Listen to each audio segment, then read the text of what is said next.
Hey hi guys, இன்னைக்கு நாம பார்க்க போறது 2015ல வெளியான தி இன்ஃபினி. ஸோ ஒன்ஸ் அகைன் இது உங்க நேரோ டைம் தமிழ் சேனல். வீடியோ பார்த்துட்டு இருக்கவங்க சப்ஸ்கிரைப் பண்ணலைன்னா மறக்காம சப்ஸ்கிரைப் பண்ணிக்கோங்க. பக்கத்துல இருக்கிற பெல் ஐகானை பிரஸ் பண்ணி அதுல ஆளுங்கிறத செலக்ட் பண்ணுங்க. அப்பதான் நான் போற இந்த மாதிரியான வீடியோஸ் எல்லாம் உங்களுக்கு நோட்டிபிகேஷனா வரும். படத்தோட ஆரம்பத்துல இப்ப இருந்து ஃபியூச்சர்ல நடக்கிற மாதிரி காட்டுறாங்க. ஸோ அங்க வந்து பாத்தீங்கன்னா 95% மக்கள் ஏழையா தான் வாழ்ந்துட்டு இருக்காங்க. ஸோ அந்த மாதிரி ஏழையா வாழ்ந்துட்டு இருக்கிற மக்களை இந்த பணக்காரங்க எல்லாம் சேர்ந்து என்ன பண்றாங்கன்னா ரொம்பவும் ஆபத்தான விஷயங்களுக்கு அவங்கள பயன்படுத்த ஆரம்பிக்கிறாங்க. அதுவும் அது என்ன மாதிரியான ஆபத்தான விஷயம்னா அதுக்கு பேர் தான் ஸ்பிளிட் ஸ்ட்ரீம். இந்த ஸ்பிளிட் ஸ்ட்ரீம் அப்படின்னா என்னன்னா, அதாவது இந்த கிரகத்துல இருந்து இன்னொரு கிரகத்துக்கு டெலிபோர்ட் ஆகி போறதுக்கு பேரு தான் ஸ்பிளிட் ஸ்ட்ரீம். இவங்க அப்படி டெலிபோர்ட் பண்ணணும்னா அதுக்கு ஆபெக்ஸ்னு சொல்லப்படுற ஒரு டிவைஸ் தேவை.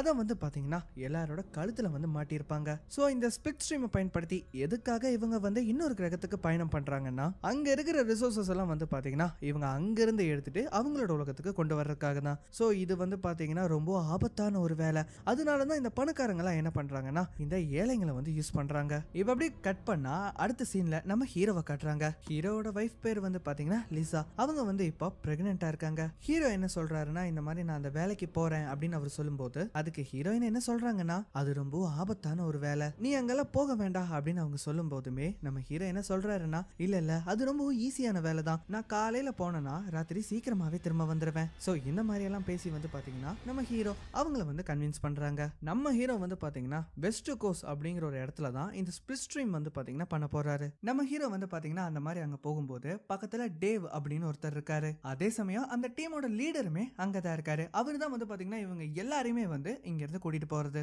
லீடர் வந்து டேவ் கிட்ட என்ன சொல்றாருன்னா, இந்த மாதிரி காலையில ஒரு டீம் டெலிபோர்ட் பண்ணி இங்க இருந்து போனாங்களே, அவங்களுக்கு வந்து அங்க ஏதோ பிரச்சனையான மாதிரி சிக்னல் கொடுத்தாங்க, அது என்ன ஏதுன்னு நீ பாத்தியா அப்படின்னு அவர் சொல்லும்போது அதுக்கு டேவ் என்ன சொல்றாருன்னா, அதெல்லாம் ஒண்ணு இருக்காது, அது ஏதாவது கிளிச்சா இருக்கும்னு அவர் சொல்றாரு. சோ இந்த மாதிரி எல்லாம் பேசினதுக்கு அப்புறமா இவங்க கரெக்டா 9:30க்கு அங்க இருந்து டெலிபோர்ட் பண்ணலாம்னு ட்ரை பண்ணும்போது திடீர்னு வந்து பாத்தீங்கன்னா அங்க இருக்கிற அலாரம் சிஸ்டம் எல்லாம் அடிக்க ஆரம்பிக்குது. இவங்களுக்கு ஒண்ணுமே புரியல. என்னன்னு பார்த்தா காலையில வந்து ஒரு குரூப் வந்து டெலிபோர்ட் பண்ணி போயிருப்பாங்க இல்லையா, அவங்க எல்லாருமே இப்பதான் ரிட்டர்ன் வராங்க. இதை எல்லாத்தையுமே கேமரா மூலமா அவங்க பார்த்துட்டு இருக்காங்க. அவங்களுக்கு வந்து பாத்தீங்கன்னா இந்த மாதிரி அவங்க அங்க இருந்து திரும்ப வந்த உடனே ஒவ்வொருத்தரோட முகத்தையும் பார்த்தா ஒரே ரத்த கரையா இருக்கு, வாயில இருந்தாலும் ரத்த கசிஞ்சுக்கிட்டே இருக்கு, ஒருத்தர் மாத்தி ஒருத்தர் அடிச்சுக்க வேற செய்யறாங்க.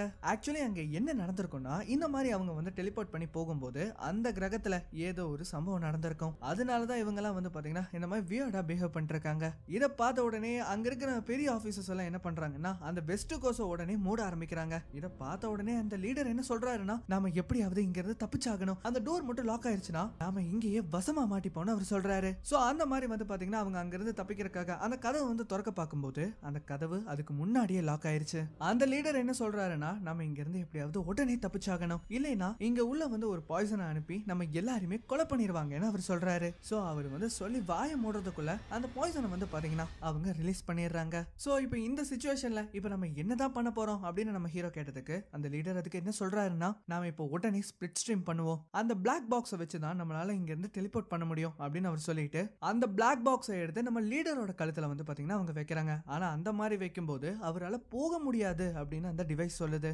ஆக்சுவலி அங்க என்ன ஆயிருக்கும்னா, இவரோட அந்த ஆபெக்ஸ்ல வந்து பாத்தீங்கன்னா ஏதோ ஒரு பிரச்சனை ஆயிருக்கு. சோ அதனால அவர் என்ன பண்றாருன்னா, சரி என்ன விட்டுருங்க, நீங்களாச்சும் இங்க இருந்து தப்பிச்சு போங்க அப்படின்னு சொல்லிட்டு பக்கத்துல இருந்த டேவையும் நம்ம ஹீரோவையும் அங்க இருந்து வந்து பாத்தீங்கன்னா டெலிபோர்ட் பண்ணி விடுறாரு. இப்ப அப்படியே கட் பண்ணா ஈஸ்ட் கோஸ்ட்ல இருக்கிற ஒரு சீஃபை காட்டுறாங்க. அவர் வந்து என்ன சொல்றாருன்னா, இந்த மாதிரி ஒரு ரிசர்ச் டீமை கொஞ்ச நாளைக்கு முன்னாடி தான் ஒரு கிரகத்துக்கு வந்து அனுப்பியிருந்தோம். அதுவும் எதுக்காகனா, அந்த கிரகத்துல வந்து ஏதோ ஒரு விஷயம் தப்பா இருக்கு, அதை செக் பண்றதுக்காக தான் அவங்கள வந்து நாங்க அனுப்பணும். அந்த மாதிரி அங்க போனவங்கல எல்லாருமே இறந்து போயிட்டாங்க, அதுல ஒருத்தன் மட்டும் தப்பிச்சிட்டான். ஆனா அந்த மாதிரி அங்க போனவங்க எல்லாருமே அங்கே இறந்து போயிட்டாங்க. ஆனா எப்படியோ ஒரு வழியா ஒருத்தன் மட்டும் அங்க இருந்து எப்படியோ உயிர் பொழைச்சிருப்பான். அவன் எப்படி எல்லாமோ அங்க இருந்து தப்பிக்க ட்ரை பண்ணிருப்பான், ஆனா அவனால தப்பிக்க முடியலன்னு அவர் சொல்றாரு. சோ இந்த மாதிரி தப்பிக்க முடியாம போனனால அவனுக்கு என்ன பண்றதுன்னே தெரியாம அவன் கழுத்துல இருக்கிற அந்த ஆபெக்ஸ் டிவைஸ அந்த இடத்துலயே பிச்சு போட்டாரான். சோ அந்த ஆபெக்ஸ் பெல்ட்டோட பாதி பீஸ் அவனோட மூளையோட கனெக்ட் ஆயிருக்கும். இந்த மாதிரி அதை வந்து பிச்சு போட்டனால அவனோட மூளை வந்து செயலிழந்து போய் அவன் பைத்தியம் பிடிச்ச மாதிரி ஆயிட்டான். சோ அதுக்கப்புறமா அவன் என்ன பண்ணானா, அந்த இடத்துல இருக்கிற ரொம்ப ஆபத்தான ஒரு விஷயத்த நம்ம கிரகத்துக்கு அவன் டெலிபோர்ட் பண்ணி விட்டுட்டான். அது எப்ப வேணும்னாலுமே நம்ம கிரகத்துல வந்து விழுகும். ஆனா அது எந்த இடத்துல விழுகும் அப்படிங்கறதெல்லாம் நமக்கு தெரியாது. ஆனா அது இங்க வந்த உடனே உங்களுக்கு 6 நிமிஷம் வரைக்கும் தான் உங்களுக்கு டைம் கிடைக்கும், அதுக்குள்ள நீங்க அதை எப்படியாவது தடுத்து நிறுத்தி ஆகணும் அப்படின்னு அவர் சொல்றாரு. சோ இந்த மாதிரி பேசிட்டே இருக்கும்போது அவருக்கு வந்து பாத்தீங்கன்னா ஒரு கால் வருது. அதை பார்த்துட்டு அவர் என்ன சொல்றாருன்னா, இந்த மாதிரி உங்ககிட்ட நான் இன்னொரு விஷயத்த சொல்லணும், என்னன்னா வெஸ்ட் கோஸ்ட்ல வந்து இந்த மாதிரி ஒரு ரிசர்ச் பறந்துட்டு இருக்கும்போது ஏற்கனவே டெலிபோர்ட் ஆகி வந்தவங்களுக்கு ஏதோ ஒரு வினோதமான பிரச்சனை அவங்களுக்கு ஏற்பட்டிருக்கு. சோ அந்த மாதிரி சமயத்துல அந்த இடத்தையே லாக் பண்ணி அவங்க எல்லாரையுமே பாய்சன் வச்சு கொலை பண்ண பார்த்தோம். ஆனா அதுல 2 பேர் மட்டும் தப்பிச்சு நீங்க போக போற அதே கிரகத்துக்கு அவங்க போயிருக்காங்க. அதனால நீங்க இங்க இருந்து டெலிபோர்ட் ஆனதுக்கு அப்புறமா அங்கிருந்து வரும்போது அவங்களையும் காப்பாத்தி கூட்டிட்டு வரணும்னு அவர் சொல்றாரு. சொல்ல போனா அவங்க வந்து கரெக்டா 9:30க்கு அங்க இருந்து கிளம்பி இருக்காங்க. அதாவது ஸ்பேஸ் டைம் படி அவங்க ஒரு வாரத்துக்கு முன்னாடியே அங்க போய் சேர்ந்துட்டாங்கன்னு அவர் சொல்றாரு. அதாவது அங்க டைம் டிஃபரன்ஸ் எப்படின்னா இங்க ஒரு நிமிஷம்னு வந்து பாத்தீங்கன்னா அங்க 24 மணி நேரமாமா. இப்ப அதுக்கப்புறமா அவங்க என்ன பண்றாங்கன்னா இந்த ரெஸ்கியூ டீமை அந்த இடத்துக்கு வந்து அனுப்பி விடுறாங்க. இந்த மாதிரி அவங்க அந்த இடத்துக்கு போய் பார்த்தா அந்த இடமே ஃப்ரீஸ் ஆன நிலைமையில இருக்கு. சோ இந்த விஷயத்த வந்து பாத்தீங்கன்னா அந்த சீஃப் அவங்க கிட்ட சொல்லவே கிடையாது. ஐஸால அங்க இருக்கிற நிறைய மக்கள் அங்க உறைஞ்சு போய் கிடக்குறாங்க. சோ இவங்க வந்து பாத்தீங்கன்னா பாதியா பிரிக்கிறாங்க. எப்படின்னா பாதி பேர் வந்து நம்ம ஹீரோவை போய் தேட போறாங்க. அதே மீதி பேரு அங்க வந்து எப்படியாவது ஹீட்டர் ஆன் பண்ண அவங்க ட்ரை பண்ணிட்டு இருக்காங்க. நம்ம ஹீரோவை தேட போனாங்க இல்லையா, அவங்க கையில வந்து பாத்தீங்கன்னா ஒரு விதமான ஒரு டிவைஸ் இருக்கு. அந்த டிவைஸ் என்ன பண்ணும்னா எங்கேயாவது மூவ்மெண்ட் இருந்ததுன்னா அது வந்து இவங்களுக்கு காட்டி கொடுத்துரும். சோ அதை வச்சு இவங்க வந்து பாத்தீங்கன்னா நேரா அங்க இருந்து போயிட்டு இருக்கும்போது ஒரு கண்டெய்னருக்கு பின்னாடி ஏதோ ஒரு விஷயம் அதுக்கு பின்னாடி நகர்ற மாதிரி அவங்களுக்கு தெரியுது. அதனால அவங்க என்ன பண்றாங்கன்னா இங்கே இருங்க, நாங்க உங்களை காப்பாத்துறதுக்காக தான் வந்திருக்கோம் அப்படின்னு சொல்லும்போது இப்ப இதே சமயம் இந்த பக்கம் வந்து பாத்தீங்கன்னா இந்த டீமோட கேப்டன் என்ன பண்றாருன்னா ஒரு வழியா அந்த ஜெனரேட்டரை கண்டுபிடிச்சு அந்த ஹீட்டரை வந்து பாத்தீங்கன்னா அவர் ஆன் பண்றாரு. இந்த மாதிரி ஆன் பண்ணும்போது அங்க இருக்கிற கம்ப்யூட்டர்ல வந்து பாத்தீங்கன்னா ஒரு மெசேஜ் வருது. அதுல என்ன போட்டிருக்குன்னா யாரு நீ அப்படின்னு அது கேக்குது. சோ இந்த மெசேஜை பார்த்த உடனே அவர் புரிஞ்சுக்கிறாரு நம்மளையும் மீறி இங்க யாரோ இருக்காங்கிறத அவர் புரிஞ்சுக்கிறாரு. சோ அவர் என்ன பண்றாருன்னா அந்த கம்ப்யூட்டர் மூலமா அவங்கள தொடர்பு கொள்ள அவங்க ட்ரை பண்றாங்க. சோ அவர் வந்து என்ன சொல்றாருன்னா இந்த மாதிரி நாங்க இங்க வந்ததே மைக்கேல்னு ஒருத்தரை காப்பாத்துறதுக்காக தான் இங்க வந்தோம் அப்படின்னு அவர் சொல்லும்போது சோ இந்த மாதிரி இவங்க பேசும்போது அந்த சிக்னல் வந்து பாத்தீங்கன்னா இப்ப அப்படியே கட் ஆகுது. சோ இப்ப இந்த சமயத்துல தான் இந்த கண்டெய்னருக்கு பின்னாடி ஏதோ ஒரு அசைவு இருக்கிற மாதிரி காட்டினாங்க இல்லையா, அந்த கண்டெய்னர்ல இருந்து வந்து பாத்தீங்கன்னா யாரோ ஒருத்தன் வரான். அது யாருன்னு பார்த்தா அவன் தான் மைக்கேல். சோ நம்ம மைக்கேல் கிட்ட வந்து பாத்தீங்கன்னா அங்க இருக்கிறவங்க எல்லாருமே நீங்க எதனால இங்க வந்தீங்க, இங்க அப்படி என்னதான் நடக்குது அப்படின்னு நிறைய விஷயங்களை கேக்குறாங்க. அதுக்கு மைக்கேல் என்ன சொல்றாருன்னா நானும் என்னோட ஃப்ரெண்டும் தேவும் தான் இந்த இடத்துக்கு தப்பிச்சு வந்தோம். ஆனா இந்த இடத்துக்கு வந்ததுக்கு அப்புறமா தான் தெரியுது இங்க வந்து இருக்கிற நிறைய மக்கள் ஏதோ ஒரு வைரஸால அஃபெக்ட் ஆயிருக்காங்கன்னு எங்களுக்கு தெரிய வந்ததுன்னு அவர் சொல்றாரு. சோ இந்த வைரஸ் வந்து பரவக்கூடிய ஒரு வைரஸ். அவங்க வந்து இவங்களை வந்து கடிச்சாங்கன்னா இவங்களும் அவங்கள மாதிரி மாறிடுவாங்கன்னு அவர் சொல்றாரு. சோ அவங்க கிட்ட இருந்து தப்பிக்கிறதுக்காக தான் நான் அந்த கண்டெய்னருக்குள்ள போய் ஒளிஞ்சுக்கிட்டேன்னு அவர் சொல்றாரு. அது மட்டும் இல்லாம இவங்களுக்கு மெசேஜ் பண்ணாங்க இல்லையா, அது வேற யாரும் இல்ல மைக்கேல் தான். அவரு தான் வந்து பாத்தீங்கன்னா இங்க இருக்கிற இடத்த எல்லாத்தையுமே ஒரு சிஸ்டம் மூலமா அவர் கண்ட்ரோல் பண்ணிட்டு இருக்காரு. அவர் தான் இங்க இருக்கிற டெம்பரேச்சரையும் டவுன் பண்ணிருக்காரு. சோ இந்த மாதிரி நம்ம ஹீரோ சொல்றதை கேட்டுட்டு அந்த லீடர் என்ன கேக்குறாருன்னா அப்ப வெளியில இறந்து கிடக்கிறவங்க எல்லாரையுமே நீ தான் கொலை பண்ணியா அப்படின்னு அவர் கேட்டதுக்கு ஆமா, ஏன்னா இங்க இருக்கிறவங்க எல்லாருமே அந்த வைரஸால அஃபெக்ட் ஆயிருக்காங்க. சோ அந்த மாதிரி அவங்களை கொல்றதுக்காக தான் நான் இந்த மாதிரி பண்ணேன்னு அவர் சொல்லும்போது எல்லாருமே இதை வந்து பாத்தீங்கன்னா ஏத்துக்கிறாங்க. சோ அது மட்டும் இல்லாம நம்ம ஹீரோ வந்து பாத்தீங்கன்னா ஒரு ஏழை தானே, அதே மாதிரி படிப்பறிவும் அவ்வளவு இருக்காதுன்னு அவங்க எல்லாருமே நினைச்சிருப்பாங்க. அதனால அவங்க என்ன கேட்கறாங்கன்னா உனக்கு எப்படி இந்த சிஸ்டம் எல்லாம் யூஸ் பண்ண தெரிஞ்சது அப்படின்னு அவங்க கேட்டதுக்கு இந்த மாதிரி நான் சின்ன வயசுல இருந்தே இந்த சிஸ்டம் யூஸ் பண்றது ரொம்ப பிடிக்கும், எனக்கு இந்த கோடிங்ஸ் இது எல்லாமே ரொம்ப நல்லாவே தெரியும்னு அவர் சொல்றாரு. சோ இப்ப மைக்கேல் வந்து எல்லாத்தையும் சொல்லி முடிச்சதுக்கு அப்புறமா நாம இங்க இருந்து கிளம்பலாமா அப்படின்னு அவர் கேட்டதுக்கு அதுக்கு அவங்க எல்லாருமே என்ன சொல்றாங்கன்னா இல்ல, நாங்க வந்து உன்னை காப்பாத்துறதுக்கு மட்டும் இங்க வரல, இங்க இருக்கிற ஏதோ ஒரு டிவைஸ் பூமியில இன்னும் கொஞ்ச நாள்ல வந்து விழுக போகுது, அது மட்டும் பூமியில வந்து விழுந்ததுன்னா அந்த பூமியை அழிஞ்சு போயிடும், அதை தடுக்கிறதுக்காக தான் நாங்க இங்க வந்திருக்கோம்னு சொல்லும்போது சரி அந்த மாதிரி அதை தடுக்கிறதுக்கு எவ்வளவு நேரம் ஆகும் அப்படின்னு அவர் கேட்கும்போது அதுக்கு அங்க இருக்கிறவங்க எல்லாருமே என்ன சொல்றாங்கன்னா அதுக்கு 22 மணி நேரம் ஆகும்னு அவங்க சொல்றாங்க. சோ இதை கேட்ட உடனே மைக்கேலுக்கு தூக்கி வாரி போடுது.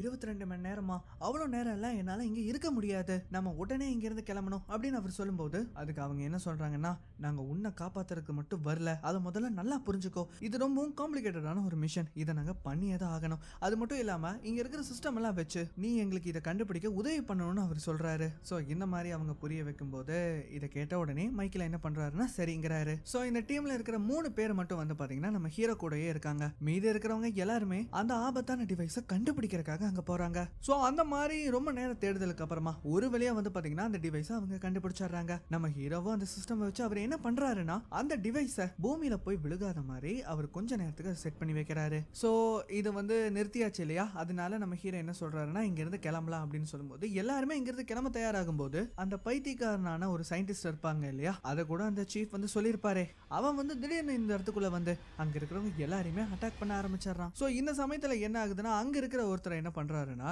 கன்னை எடுத்து அவனோட தலையிலேயே ஷூட் பண்றாரு. இந்த மாதிரி ஷூட் பண்ணும்போது என்ன ஆகுதுன்னா அவனோட ரத்தம் வந்து பாத்தீங்கன்னா அங்க இருக்கிற ஒரு 3 பேரோட மேல தெரிச்சிரும். ஆக்சுவலி அந்த சயின்டிஸ்டுமே அந்த வைரஸால அஃபெக்ட் ஆயிருப்பாரு போல. இந்த மாதிரி அந்த ரத்தம் வந்து அந்த 3 பேர் மேலேயும் பட்ட உடனே அவங்க 3 பேருமே அதே மாதிரி அஃபெக்ட் ஆகுறாங்க. அவங்க 3 பேரும் என்ன பண்றாங்கன்னா அவங்களுக்குள்ளேயே சண்டை போட்டுட்டு இவங்களை கொலை பண்றதுக்காக அந்த இடத்துக்கு வராங்க. இதை பார்த்து நம்ம ஹீரோவும் என்ன பண்றாருன்னா அங்கிருந்து வேகமா தப்பிச்சு இந்த இடத்த விட்டு தப்பிச்சு போக பாக்குறாரு. அவருக்கு பின்னாடியே வந்து பாத்தீங்கன்னா ஒருத்தன் அவரை ஃபாலோ பண்ணிட்டு வரான். இதை பார்த்த உடனே நம்ம ஹீரோ என்ன பண்றாருன்னா ஒரு பெரிய பள்ளத்தாக்க அங்க இருந்து எப்படியோ தாண்டி அங்க இருந்து வந்து பாத்தீங்கன்னா அவர் தப்பிக்கிறாரு. அவர் என்ன பண்றாருன்னா கீழே இருக்கிற ஒரு கண்ணையும் எடுத்துட்டு பக்கத்துல இருக்கிற ஒரு ரூமுக்கு வந்து பாத்தீங்கன்னா அவர் போறாரு. ஆக்சுவலி அது வந்து பாத்தீங்கன்னா ஒரு ரூம் கிடையாது, அது வந்து ஒரு லேப். சோ அந்த லேபை பார்க்கவே வந்து பாத்தீங்கன்னா ரொம்ப வியர்டா இருக்கு. இவருக்கு வந்து ஒண்ணுமே புரியல. அங்க இருக்கிற பேப்பர்ஸ் எல்லாம் எடுத்து பார்க்கும்போது தான் இங்க ஆக்சுவலி என்ன நடந்திருக்குங்கிற விஷயமே நம்ம ஹீரோக்கு தெரிய வருது. அதாவது இங்க என்ன நடந்ததுன்னா, அதாவது இங்க வரவங்க எல்லாருமே எதுக்காக வராங்க, ரிசோர்ஸஸை வந்து இங்க இருந்து எடுத்துட்டு போறதுக்காக தான் வராங்க. அந்த ரிசோர்ஸஸை எப்படி எடுப்பாங்க, மைனிங் மூலமா தான். ஸோ அந்த மாதிரி மைனிங் பண்ணும்போது மைனிங்ல இருந்து வர ஓர்ஸுங்கிற ஒரு பாரசைட் அங்க இருக்கிறவங்களோட ரத்தத்துக்குள்ள கலந்துருமாமா. அந்த மாதிரி அது கலக்கும்போது அது என்ன பண்ணுதுன்னா அங்க இருக்கிற மனுஷங்களை அது தன்னை கண்ட்ரோல் பண்ண ஆரம்பிக்குதான். ஸோ இந்த மாதிரி அது வந்து ரத்தத்து மூலமா கலக்கும் போது அவங்க வந்து யாரை கடிக்கிறாங்களோ அது அவங்களையே அஃபெக்ட் பண்ணும்னு அவர் புரிஞ்சுக்கிறாரு. ஸோ இந்த பாரசைட் வந்து பாத்தீங்கன்னா கடிச்ச அடுத்த செகண்டே வேலை செஞ்சிடும். ஆனா அதுல இருந்து தப்பிச்சவங்களுக்கும் வந்து பாத்தீங்கன்னா 2 மணி நேரம் தான் வாய்ப்பு இருக்கு. அந்த 2 மணி நேரம் வரைக்கும் அவங்களுக்கு எந்த பாதிப்பும் இருக்காது.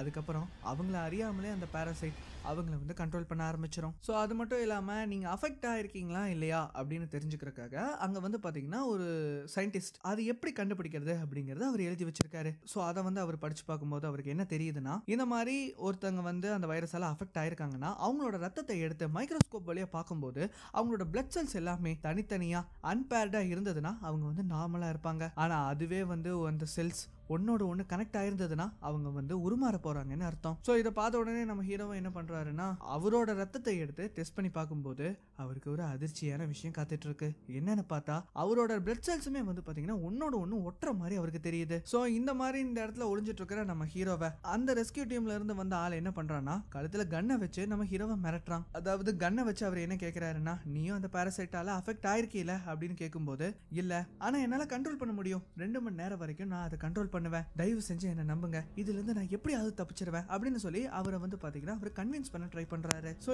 இந்த மாதிரி பேசி புரிய வச்ச உடனே நம்ம ஹீரோ என்ன பண்றாருன்னா டக்குன்னு அவரோட கையில இருக்கிற கன்னை அவர் வாங்குறாரு. சோ இந்த மாதிரி இவர் வந்து பாத்தீங்கன்னா அந்த கன்னை வந்து வாங்கும்போது இவங்களுக்கு நடுவுல ஒரு பெரிய சண்டை வருது. சோ இந்த மாதிரி இவங்க சண்டை போட்டுட்டு இருக்கும்போது அந்த இடத்துல இவங்க டீம்மேட்ஸ்ல இருக்கிற ஒருத்தன் கண்ணாடி உடைச்சிட்டு உள்ள வரான். என்னன்னு பார்த்தா அவனையும் வந்து பாத்தீங்கன்னா அந்த பாரஸ். சோ இந்த மாதிரி வந்து பாத்தீங்கன்னா அவன் கண்ணாடி உடைச்சிட்டு உள்ள வரும்போது தான் தெரியுது என்னன்னா அவனையும் அந்த பாரசைட் வந்து அஃபெக்ட் பண்ணியிருக்குங்கிறத நம்ம ஹீரோ புரிஞ்சுக்கிறாரு. சோ அவன் என்ன பண்றான்னா அந்த ஆளை வந்து பாத்தீங்கன்னா அவன் கடிக்க ட்ரை பண்றான். இதை பார்த்த உடனே நம்ம ஹீரோ என்ன பண்றாருன்னா அந்த ஆளை வந்து பாத்தீங்கன்னா அவர் காப்பாத்த ட்ரை பண்றாரு.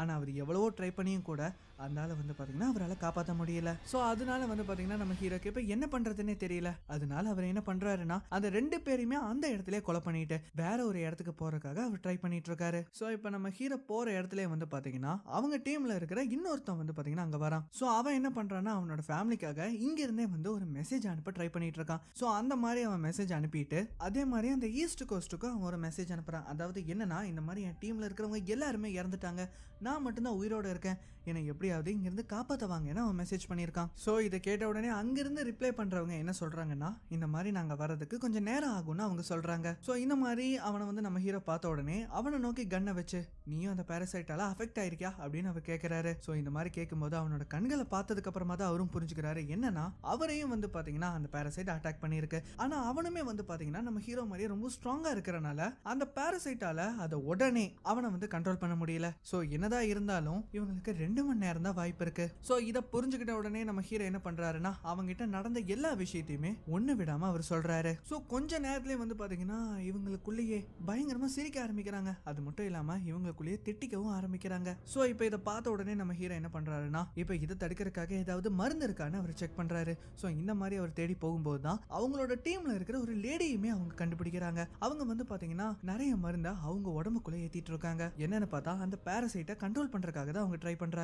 சோ அவர் என்ன சொல்றாருன்னா நீங்க எதுக்கும் கவலைப்படாதீங்க, நாம எப்படியாவது இங்க இருந்து தப்பிச்சிடலான்னு அவர் சொல்றாரு. சோ இந்த சமயத்துல என்ன ஆகுதுன்னா நம்ம ஹீரோ கூட இருந்தா இல்லையா அவனை கூட அந்த பாராசைட் அஃபெக்ட் பண்ணிருக்குமே. அவன் என்ன பண்றான்னா முழுசா வந்து அந்த பாராசைட்டால அஃபெக்ட் ஆகி நம்ம ஹீரோவை இந்த பக்கம் போட்டு சரம் மாதிரி அடிச்சிட்டு இருக்கான். இதை பார்த்த உடனே நம்ம ஹீரோ என்ன பண்றாருன்னா அவன் கூட சண்டை போட்டு அங்கிருந்து தப்பிச்சு ஓட பாக்குறாரு. சோ இந்த மாதிரி வந்து நம்ம ஹீரோ அங்கிருந்து தப்பிக்கலான்னு பார்க்கும்போது அவரால் அங்கிருந்து தப்பிக்க முடியல.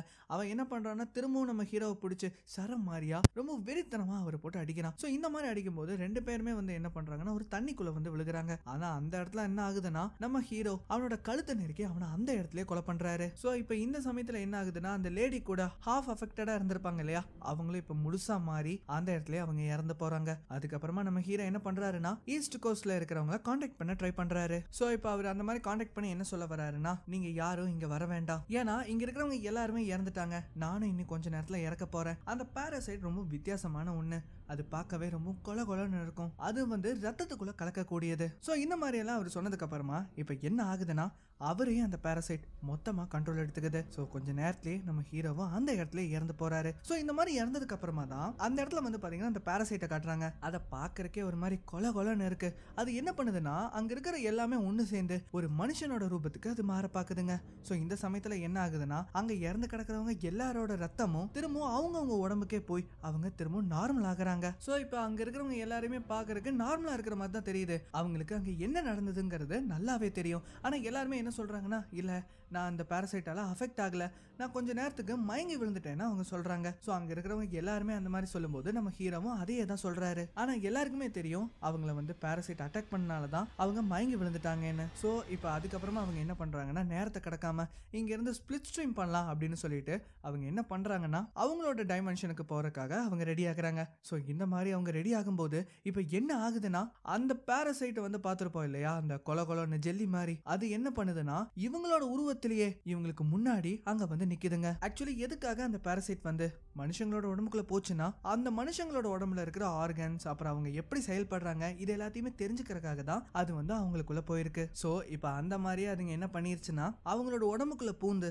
அவங்கள மாதிரியே இப்ப அதுங்களும் யோசிக்க ஆரம்பிச்சிருச்சுங்க. சோ இப்ப இங்க இருக்கிறவங்க எல்லாருமே ஸ்பிளிட் ஸ்ட்ரீம் பண்ணி நேரா பூமிக்கு திரும்புறாங்க. அங்க வந்த உடனே சீஃபும் என்ன கேக்குறாருன்னா உங்க உடம்புல அந்த பாராசைட் அஃபெக்ட் பண்ணிருக்கா அப்படின்னு கேட்டதுக்கு அதுக்கு அவங்க என்ன சொல்றாங்கன்னா அதெல்லாம் இல்ல, நாங்க நார்மலா தான் இருக்கோம்னு அவங்க சொல்றாங்க. இதை கேட்ட உடனே அந்த இடத்துக்கு வந்து பாத்தீங்கன்னா டாக்டர்ஸ் எல்லாருமே வந்து அவங்கள உடனே ஸ்கேன் பண்றாங்க. சோ இந்த மாதிரி அவங்கள வந்து ஸ்கேன் பண்ணும்போது இவங்களோட உடம்புல எந்த விதமான பாராசைட்டும் இல்லங்கிறத அவங்க தெரிஞ்சுக்கிறாங்க. சோ இந்த மாதிரி இவங்க ஸ்பிளிட் ஸ்ட்ரீம் பண்ணி அந்த கிரகத்துக்கு போயிருப்பாங்க இல்லையா, இவங்க அங்க போயிட்டு இங்க வர்றதுக்கு மொத்தம் எடுத்துக்கிட்ட நேரம் எவ்வளவுனா வெறும் 52 செகண்ட்ஸ் தான். சோ இப்ப இதுக்கப்புறம் என்ன ஆகுதுன்னா நம்ம ஹீரோவும் வந்து பாத்தீங்கன்னா அவரோட வீட்டுக்கு திரும்புறாரு. அந்த மாதிரி அவங்க ஒய்ஃபை பார்த்ததோட இந்த கதை வந்து பாத்தீங்கன்னா முடிவடையுது. ஆனா இந்த கதையில என்ன ஒரு விஷயம்னா அந்த பாராசைட் எதுக்காக மனுஷங்களை தேர்ந்தெடுத்தது, அதுங்க ஏன் மனுஷங்களோட உறுப்புகளும் அவங்க எப்படி செயல்படுறாங்கிறதும் அதுங்க தெரிஞ்சுக்கணும்னு நினைச்சது, இது எதுக்குமே இந்த கதையில வந்து பாத்தீங்கன்னா விடை இல்ல. சோ இப்படி ஒரு புரியாத புதிரோட வந்து பாத்தீங்கன்னா இந்த கதை வந்து முடிவடையுது. சோ ஒன்ஸ் அகைன் இது உங்க நேரோ டைம் தமிழ் சேனல். வீடியோ பார்த்துட்டு இருக்கவங்க சப்ஸ்கிரைப் பண்ணலைன்னா மறக்காம சப்ஸ்கிரைப் பண்ணிக்கோங்க. பக்கத்துல இருக்கிற பெல் ஐகானை பிரஸ் பண்ணி அதுல ஆளுங்க செலக்ட் பண்ணுங்க. அப்பதான் நான் போற இந்த மாதிரியான வீடியோஸ் எல்லாம் உங்களுக்கு நோட்டிபிகேஷனா வரும். இன்னொரு வீடியோல மீண்டும் சந்திக்கலாம்.